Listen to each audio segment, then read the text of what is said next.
Game of Thrones cut the real reason that Tyrion Lannister murders his father Tywin, and not only does it get Tywin killed, but it also leads to the complete and utter breakdown of Tyrion's relationship with Jaime.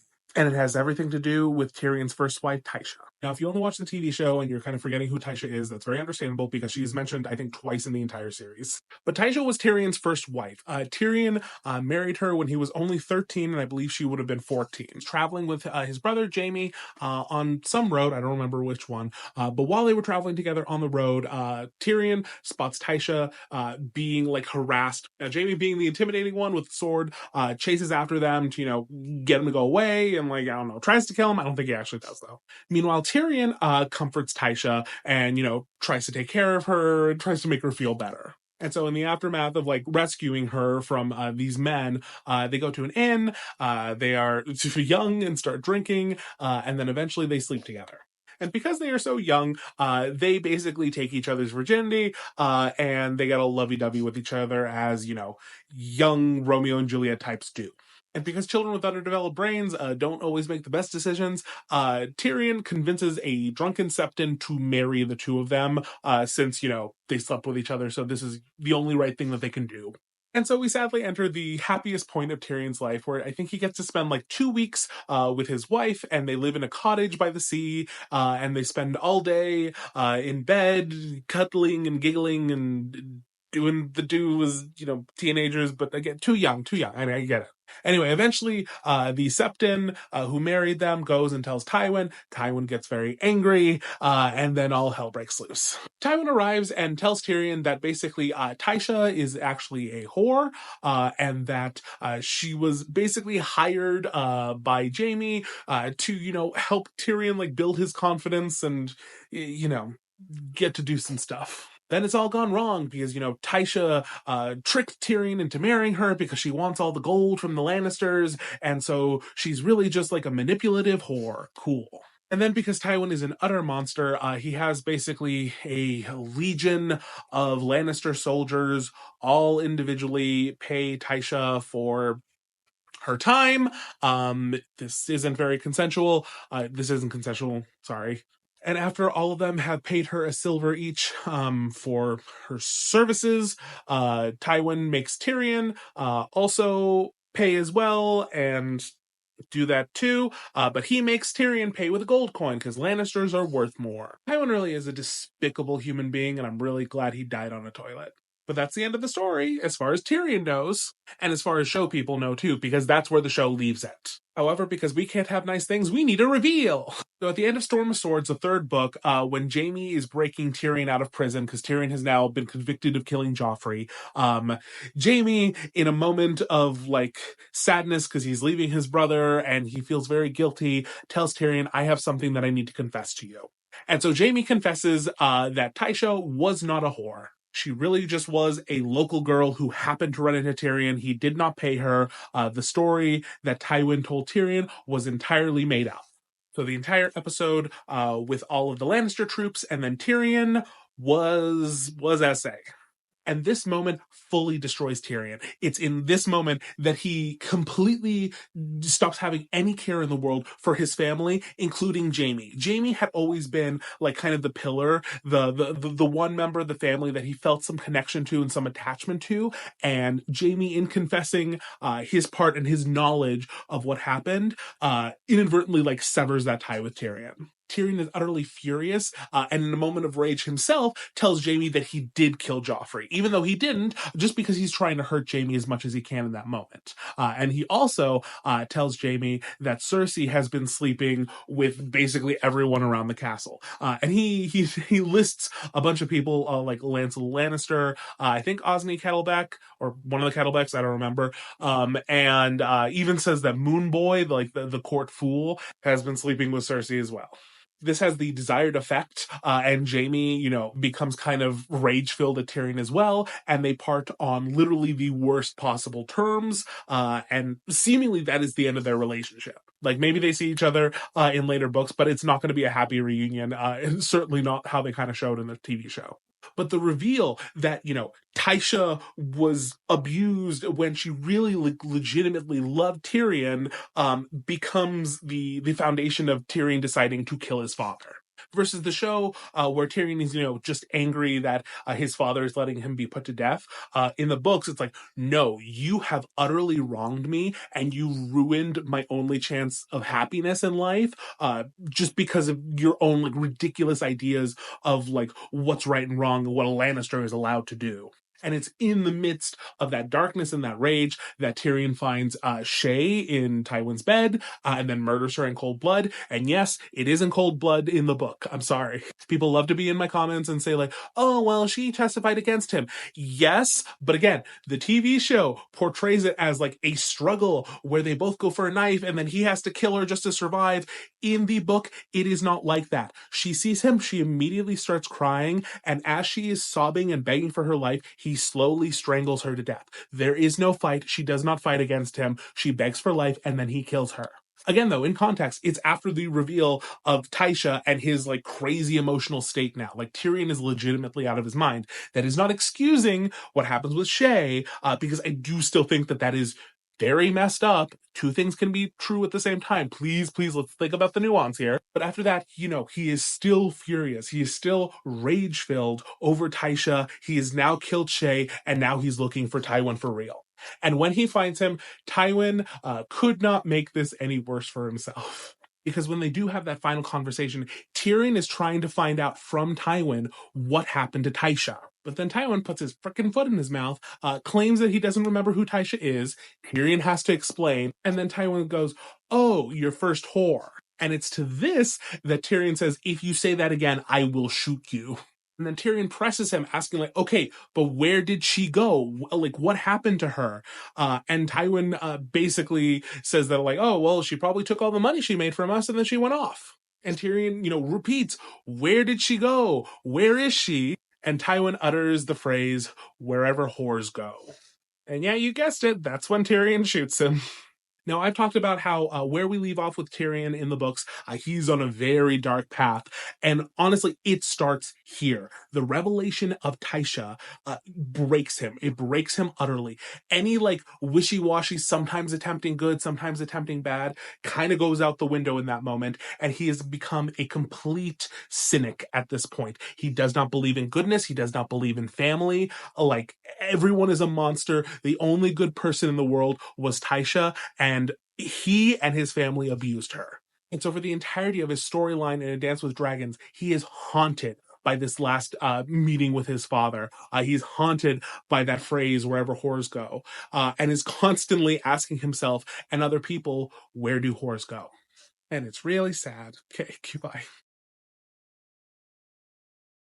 Game of Thrones cut a very important reveal about Tyrion's first wife, Tysha, which is the complete reason that Tyrion spiraled into a very dark, dark place. But will we ever get to see whatever happened to Tysha? And more to the point, will Tyrion and Tysha ever be reunited? Maybe, but if they do, I don't know if it's actually going to help with any of that darkness. If you haven't seen the video where this comment comes from and I talk about Tyrion and Tysha, the short version is Tyrion's first wife, Tysha. He was told that she was actually a prostitute that Jaime had hired for her, and so when he married her, he did so out of stupidity.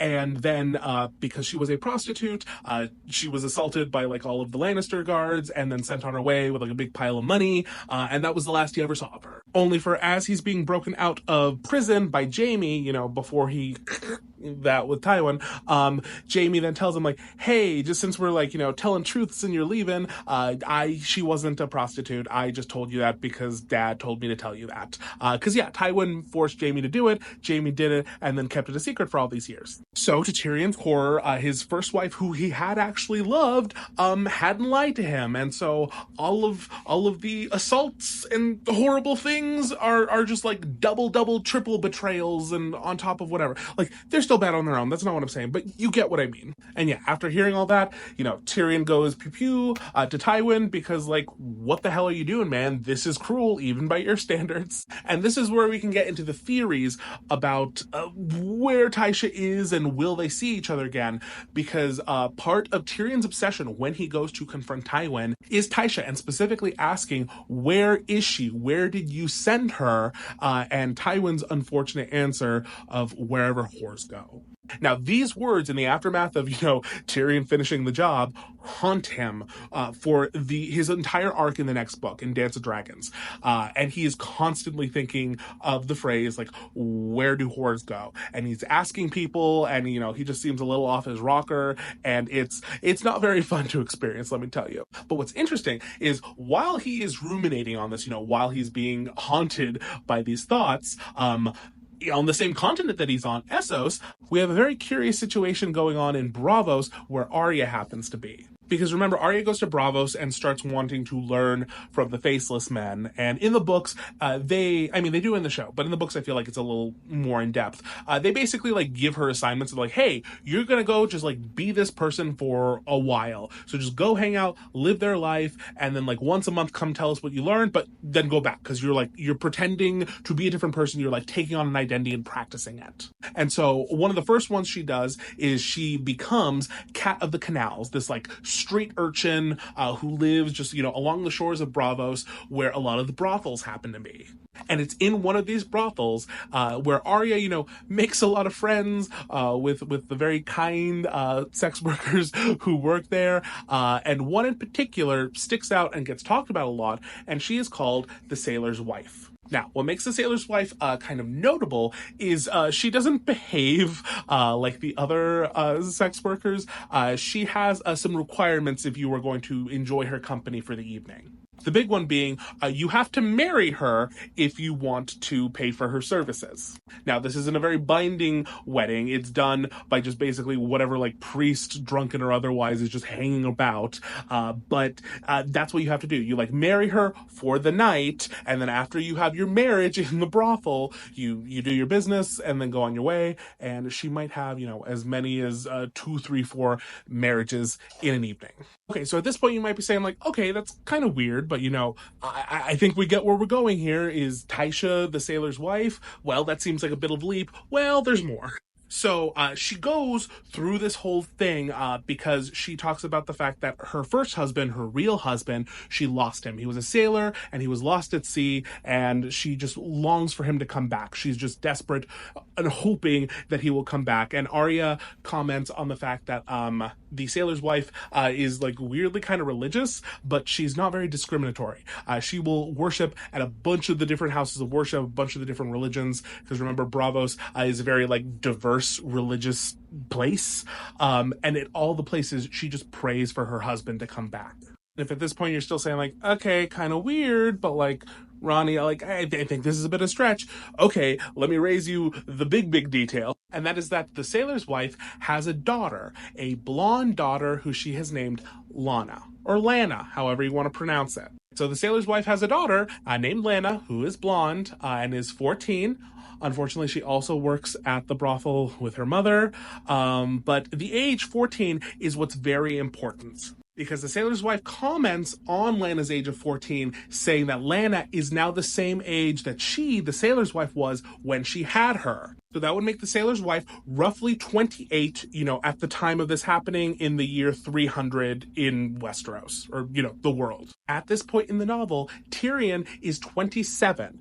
He was born in 273, and so that is very interesting, because one of the details that Tyrion gives us about Tysha when he married her is that he was 13 and she was about a year older than him, putting Tyrion's age difference with the Sailor's Wife at, the exact same gap as him and Tysha. So the ages, the 14-year-old daughter who was blonde and named Lana, the fact that she has this odd ritual that she feels like this compulsion to do that involves marriage as well as pining for a lost husband, all leads me, and a lot of people, this isn't my theory, to believe that Tysha and the Sailor's Wife are the same person.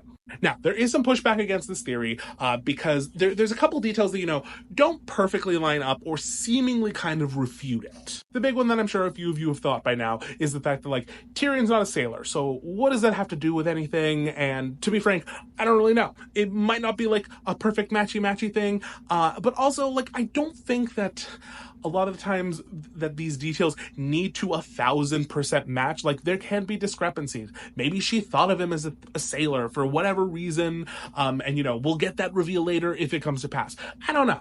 And then the other one, which I will say is actually based in the text, and argues kind of against this theory, is a conversation that Arya has with another one of the prostitutes who works in the same establishment as the sailor's wife, who she is kind of a little bit of a magic person-ish, or she at least claims to be.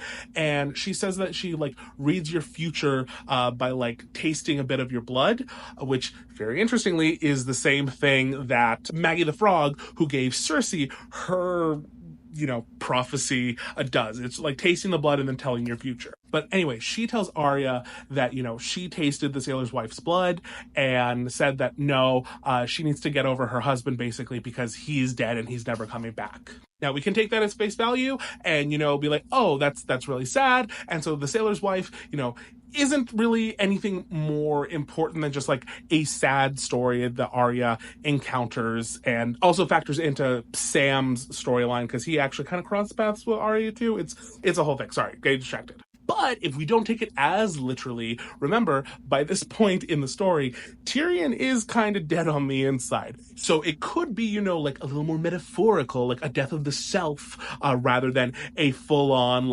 he's dead in the ocean somewhere. And so all of this, if we put it together, if we believe in it, what does that mean for their relationship? Tyrion is in Essos at the moment, and most likely is eventually going to head back towards her on their way to Westeros if he joins up with Dany. And at that point, if he meets her, how is he going to react? Also, how is she going to react? This poor, traumatized person who has, just done what she's had to do to survive for 14, 15 years at this point. If he suddenly does walk back into her life, what is that going to look like? Is he going to be angry? Is he going to be angry that literally that they turned his wife that he loved and cared about into the lie they made up about her? How he's going to feel that he potentially has a daughter who has now also been forced into this life in this cruel irony, considering Tyrion's relationships with brothels and stuff. It's dark. And so on the path that he's on, I can very much see that reunion not necessarily being the positive thing that we would hope it would be. And I don't know what would happen. So I don't know. You tell me, what do you think about this theory in general? I personally kind of buy it, even though I'm not much of a theory person, just because I feel like there are too many details that are just there and perfectly well placed. It feels way too intentional to not. But let me know, what do you think about the theory itself? And also, if they do meet, I don't know. Do you think that'll be a positive or a negative thing? Let me know. Okay, goodbye. Game of Thrones' portrayal of Tyrion Lannister and Sansa Stark's wedding is a wonderful example of the TV show's penchant to rob the complexity of the male characters by softening them all in pursuit of making them good, while leaving the actions of the female characters intact, leading to them getting a more negative reception from the audience. And this scene in particular is a very interesting one to look at because though the scenes aren't crazy different in the book and the TV show, there are key differences, very specific choices made in the framing that really change the perception of them for the audience. But also don't forget about this, and I may be recording a podcast tomorrow, so yeah. As a reminder, though, in the TV show, they have the wedding between these two. It's not a very comfortable affair. Sansa is very distraught over it. It's obviously kind of a shotgun wedding. Tyrion isn't happy either. It's very awkward because part of the, Faith of the Seven wedding is you have to put the cloak of your house on your new bride. Sansa's very tall. Tyrion isn't. And so it becomes this hoopla of him having to ask her to get down on her knees so he can put it on, yada yada. Then they get to the room, and it gets very awkward. Tyrion, by this point, is very drunk. Sansa is obviously very nervous. They chat a little bit. He asks how old she is. She says 14, which I want you all to remember, despite people in my comments liking to say, well, she looks like she's an adult. She's played by an adult. No, she's not. She was 14 in the show, and the actress, I think, was maybe 15, 16 at this point. So very much not an adult, okay? Cool. Don't be weird. But anyway, Tyrion is uncomfortable at the age. He starts drinking some more so that they can get to it because Tywin has ordered him to consummate the marriage. And after he mentions that fact to her, she says, okay. She goes over to the bed and starts undressing. And while that is happening, he is watching her and, getting more and more uncomfortable until finally he tells her, like, stop, I can't do it, I'm not going to do it. My father can go to hell. I will do it when you want me to. To which Sansa responds, well, what if I never want you to? And Tyrion, in turn, responds by lifting his glass and going, and so my watch begins. Hey, Night's Watch reference. So they don't end up, doing it. He sleeps on the couch, she sleeps on the bed, and that's that. So in watching this, everything has been framed to make Tyrion look like a stand-up guy. He's uncomfortable with the arrangement. He's uncomfortable with her age. He can't bring himself to do it. And he defers to her and her wishes and, respects her in that way. Which in and of itself would be fine, except this is a problem with the show. The show constantly wants to frame characters as entirely one thing, which is very funny considering the one thing that people like to talk about the show a lot is like, ooh, everyone is so gray and stuff, except the characters aren't a lot of the times because the showrunners intentionally frame them as not being gray. Like, I don't think anyone can look at that scene and Tyrion's behavior in that scene and go like, oh yeah, no, like, nothing about that was bad. He was all, like, on the up and up, right? But the book portrays it a little differently. A lot of the same pieces are there, but the framing is entirely different. So starting off in similar sense, there's the wedding, he has to put the cloak on, but in the book, Sansa, who again is like, this is a hostage situation, does not kneel down at any point. Like, he doesn't even ask her to. He like tries, he's struggling to like reach, and she is so frustrated. She's like, I am not like gonna help him with this. This is ridiculous. I'm being forced. Everyone is making me marry him after I was promised to like marry, not Loras, it was Garland Martell. Not Martell, Tyrell.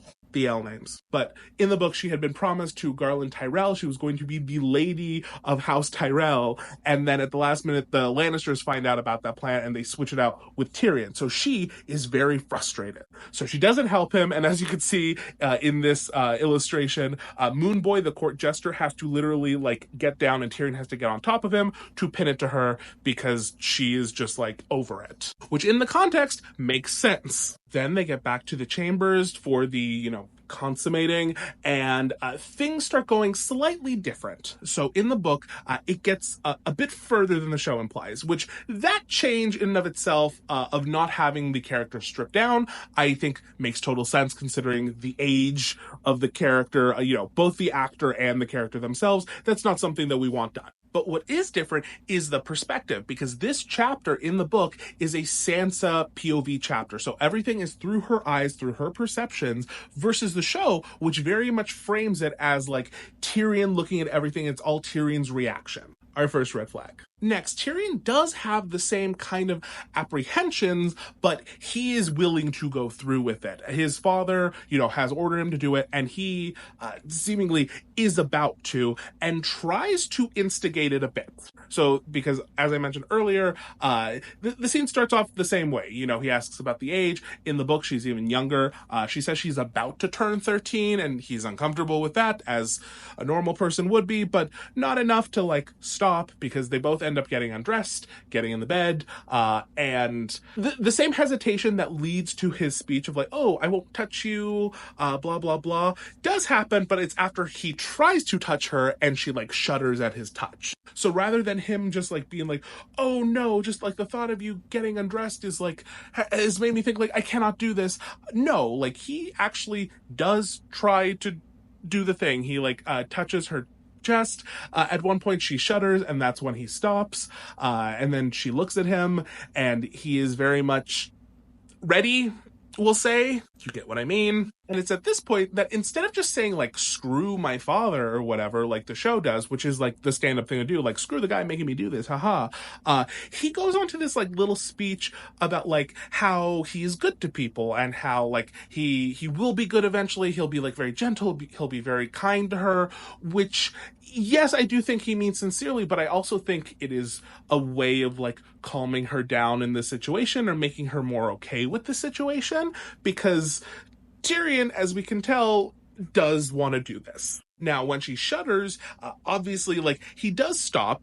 We'll give him that. And he tells her basically the same thing. Like, we're just going to wait. It's fine. We're going to wait. And however long it takes, a season, a year, whatever, I will wait until you want me. So the same line as the TV show. To which Sansa responds, well, what if I never want you? And this is a key difference, because at that point, Tyrion does not say, and so my watch begins. He gets angry. He gets angry and he says, well, that's why whores were made for imps, or something along those lines. And then he he closes his hand in a fist and is upset, and he marches off. It is an ugly moment for him. And you can try to, rationalize in your head, oh, he's being rejected yet again, sure. But the context, whatever. But still, it is a moment where he knows this is wrong, and this is wrong within the context of the world. I hate people coming in my in my comments and being like, oh, well, at this time it was very normal to marry people at this age. It really wasn't. If they married people at a really young age, it would not be consummated for years. That is insane. Stop spreading this nonsense. So despite realizing that, this is bad, he does kind of want to go through with it, and he's angry and hurt at being rejected, despite, the validity of her position, which he understands, which is why he's saying oh, I will stop now, because he gets why this is such a freaky thing for her, because she's 12. And I'm going into detail in all the justifications and all the different pieces of how the puzzle fits together, because the point of this is that it is supposed to be complex. It is supposed to be messy. This is an ugly moment for Tyrion. Tyrion tries to do the good thing and then gets frustrated when he, perceives that he's being rejected at the moment where he's trying to do the good thing. And that's the point of Tyrion's character. Tyrion's character is someone who is constantly at war with himself. His interiority is a mess. He wants to be good, but his urges are bad. And his whole journey is the push and pull of that. How far do I get pulled in one direction before something happens and it pulls me in the other one? And despite the ickiness of this scene, that arc in general is what makes Tyrion an interesting, complex character that you remain invested in, regardless of whether you fully love or hate the character. We watch him for a brief moment realize that, this poor young girl doesn't deserve this. She clearly doesn't want this. Let me do something to alleviate it. And then a moment later, in that moment of rejection, we see that he is angry about it. We see that he had wanted to do it, but it is now frustrated at the fact that he had suppressed his urge and then didn't get a reward for it. And so while the show obviously made some very smart choices in how they changed the portrayal of this scene, namely, not letting things get so far, there is still such intentionality in the way that it is framed from Tyrion's point of view, and in such a positive way where there's never any question that he is trying to convince her to do this. I ran out of time. Okay, goodbye. Tyrion Lannister and Shae's relationship is not the tragic love story that the show makes it out to be. It is the case of an imbalance of power between an adult man with physical and monetary control over a teenager, and his misunderstanding of the situation in which he thinks that she is in love with him when really she's not. And this is such an unfortunate change that the show made, because it robs us of Tyrion's actual arc, which is his own self-destructive behavior catching up with him. And I know that some will argue that, there isn't a ton of difference between the show's version of events with their relationship and the book's version of events, but I'm going to push back very hard on that and say that, yes, while the big set pieces are all, the same in both, they meet, they develop this relationship, he keeps an eye on her, keeps her close, etc., and then eventually, she testifies against him at the trial, leading to him killing her. Yes, those are all the same, but the framing around it and the implications of the character dynamics are completely lost in the TV adaptation. And while I say lost, I think what is actually happening is the framing is being altered just enough to keep him in the positive light while painting her in a more villainous light. Now, that isn't to say that there isn't, gray in the situation. There absolutely is, especially in the book as well. But the balance of the blame is being shifted hard away from him and hard onto her. And the show accomplishes this mainly with a big shift in the framework, and that is having Shae legitimately love Tyrion, which leads to the eventual betrayal being that much more heartbreaking, that much more painful for him. Because if she truly did love him and care about him and, wanted to spend her life with him, only to then betray him in this, very cruel and public way, yes, that is an insane betrayal, which gives him all the justification that he needs to then, do what eventually happens with her. But as I've said already, this isn't the case.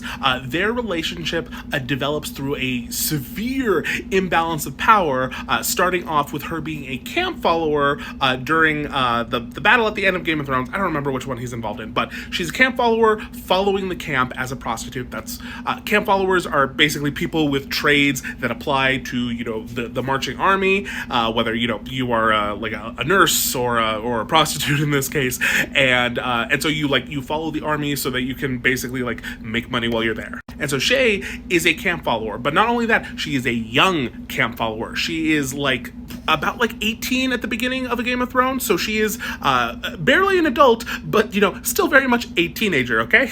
She isn't from Essos in the books. She is from Westeros, and she is basically just a peasant girl who has run away from her abusive father. And because, there are not a lot of options for young women who are peasants that have, fled their abusive family, she does what she has to do to survive. In this case, becoming a camp follower, following, the huge Lannister army, hoping to, provide for herself. And it's there that Tyrion wants some company before the battle, and then has Bronn go out and basically pull her from another knight's, tent, because he wanted her. So she did not really have a choice. She was pulled from the tent and went to him and went, okay, yep, this is my job, so this is what we're doing. And because she is an 18-year-old, trying to make ends meet in this very particular profession, she is good at the social aspect of the job too. So she's able to joke with him, she's able to be funny, and he takes to that because he likes that, ooh, she's witty like me, ain't that fun? And this is where the seed is planted of his idea of who she is as a person and how she relates to him. Yes, she is a prostitute, but she's similar to me in that she has some trauma and she likes me and she's keeping up with me and she doesn't mind being around me, and she doesn't think that I don't look good, so okay, I'm gonna keep her around. Which initially she does not mind, because again, she is trying to support herself. So if the rich guy wants to put her up for a little bit, she's not gonna say no. This is exactly the best case scenario that could happen for her in this whole thing. But this is also where the seeds of Tyrion's, downfall begin to play out, because Tyrion is self-destructive. He does things that he knows he shouldn't do, but does anyway because, he has that chip on his shoulder, which is understandable. I get why he has it, but that doesn't mean that he isn't, slowly and inadvertently ruining his own life, yeah? Because when Tywin appoints Tyrion to, go to King's Landing and serve as Hand of the King while he's off beating Robb Stark, hopefully, at least he hopes at the time, he tells Tyrion, do not bring any whores with you. Absolutely not. You are not pulling that shit. And Tyrion, being Tyrion, goes, but what if I didn't listen? Ha ha ha. And I get you don't want to listen to Daddy, but Daddy had a point. And even more so, Tyrion realizes that there are dangers to bringing Shae with him to the capital, because there is Cersei. There are all these people, the big schemers at court who are going to be more than happy to have someone or something that they can hold over Tyrion. And he is aware of that the whole time and is now creating a situation where he has to solve this problem that he started. All because, the girl laughed at his joke. Oh, wow. So he's constantly having to hide her. He puts her up in a mansion. He gives her jewels and dresses and stuff. And in her mind, in her young teenage mind, she's like, wow, I have literally hit the jackpot. This is insane. I'm going to, keep doing what I meant to do because, the rich man is richin', The problem is Tyrion starts to believe the fantasy that he is paying her to enact for him. And you don't have to believe me. He thinks it all the time. He's constantly thinking oh, she probably doesn't love me. She is a prostitute. I am paying her. Ooh, but it's so nice to just think about it. Ain't that fun? Dude, the delusion. Then, of course, their relationship takes a downturn, at least in her eyes, when she isn't allowed to stay in the mansion that he has provided for her because Stannis' army is coming to King's Landing. So he is okay, I have to protect you and hide you because if they figure out who you are, you're going to be murdered because I have put you in a position where you are now valuable to other people who want to hurt me. And I, Tyrion, am so funny and make lots of enemies because I'm so fucking funny. Ain't that great? So now everyone wants to kill her. Cool. And I think Tyrion's generally funny and enjoyable too, but in this case, he's so fucking being stupid and driving me up the wall. So he tells this young girl who's gotten used to her like lavish lifestyle that like, oh, actually, I'm gonna go make you like a servant in the castle to hide you. Aren't you happy about that? And she is absolutely not, because, you know, again, she's an 18-year-old who thinks she's hit the jackpot and is now having the jackpot pulled away from her from the guy who is supposed to be, you know, like keeping her in a certain lifestyle. She tries to argue with him and unfortunately makes a joke where she like talks about like Tywin spanking him,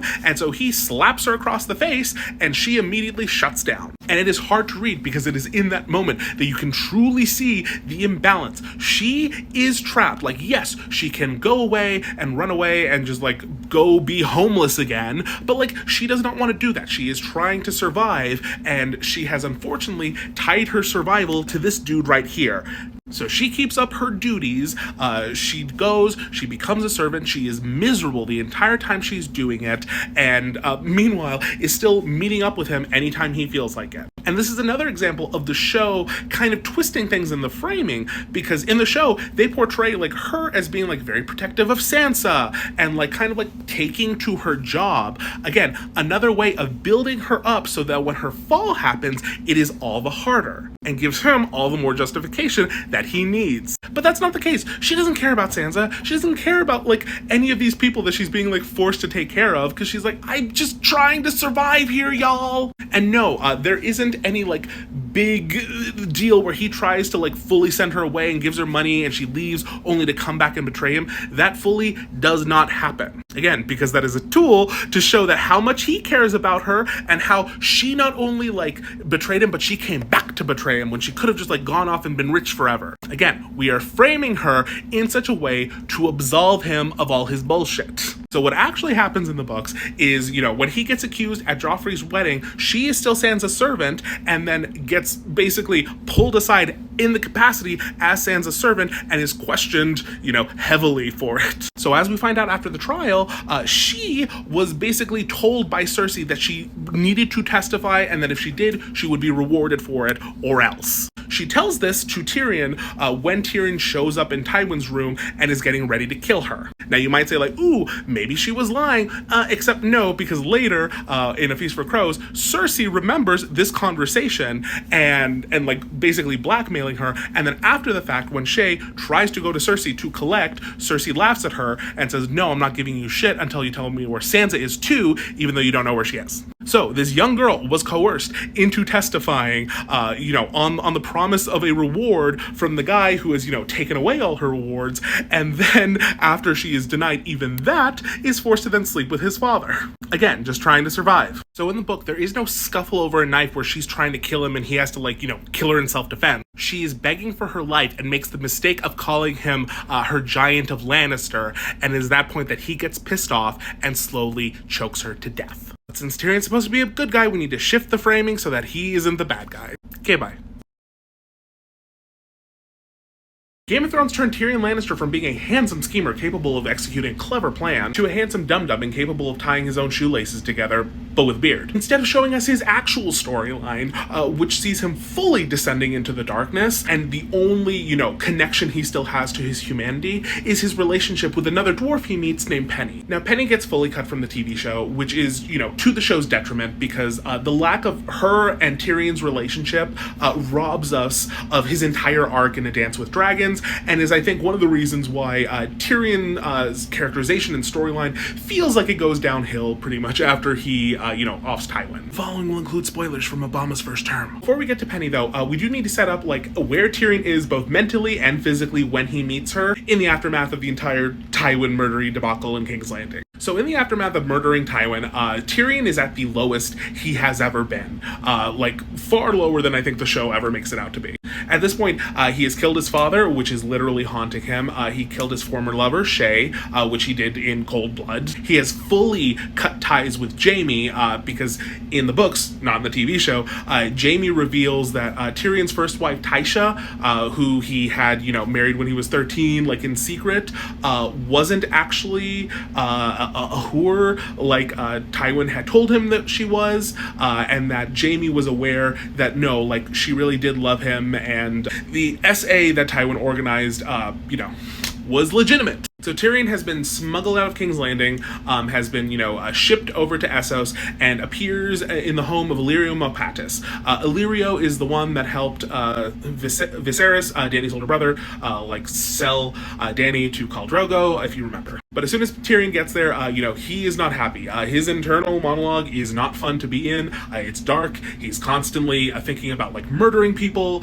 He wants to essay his sister Cersei.